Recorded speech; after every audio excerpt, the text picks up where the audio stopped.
There is a financial threat that does not announce itself. It does not arrive during a market crash or a job loss. It arrives during the good times, during the raise, during the year, everything finally goes right.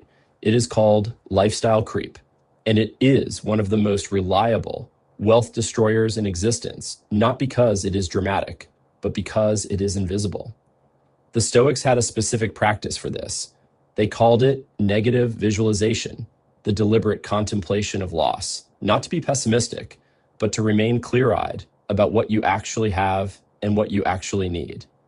Here is how lifestyle creep actually works. You earn more, you spend a little more. The spending feels completely reasonable. You worked hard for this, you deserve it. And none of it is wrong exactly. The problem is the baseline. Every upgrade becomes the new normal. The nicer apartment becomes the minimum. The expensive restaurants become the default. And the gap between what you earn and what you need quietly closes. It not because your income fell, but because your expectations rose to meet it. I have worked with clients earning $400,000 a year who were genuinely struggling to save, not because they were irresponsible, because every dollar of increased income had been matched by an increased dollar of lifestyle. Seneca wrote, "It is not the man who is little who is poor. It is the man who always wants more."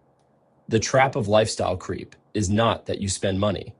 It is that you lose the ability to distinguish between what brings genuine satisfaction and what simply maintains a status you have become accustomed to. The Stoic practice has 3 steps. First, audit your baseline. Look at your expenses from 3 years ago compared to today. Most people are genuinely surprised by what they find. Second, practice voluntary discomfort. The Stoics periodically live below their means intentionally, not out of deprivation, but to confirm that their contentment did not depend on the upgrade. Third, define the finish line before you cross it. Before the next raise arrives, decide in advance what percentage goes to wealth accumulation versus lifestyle.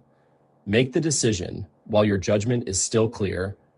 The goal is not deprivation. It is ownership of your choices rather than drifting into them. Because lifestyle creep does not feel like a choice in the moment. It feels like deserving.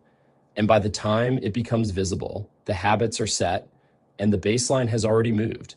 Lifestyle creep does not feel like a choice. It feels like deserving. And by the time it becomes visible, the habits are set and the baseline has already moved. Watch the floor, own your choices, and ask the honest question before the next raise makes it harder to answer. Is this raising my life or just raising my overhead? I will see you in the next one.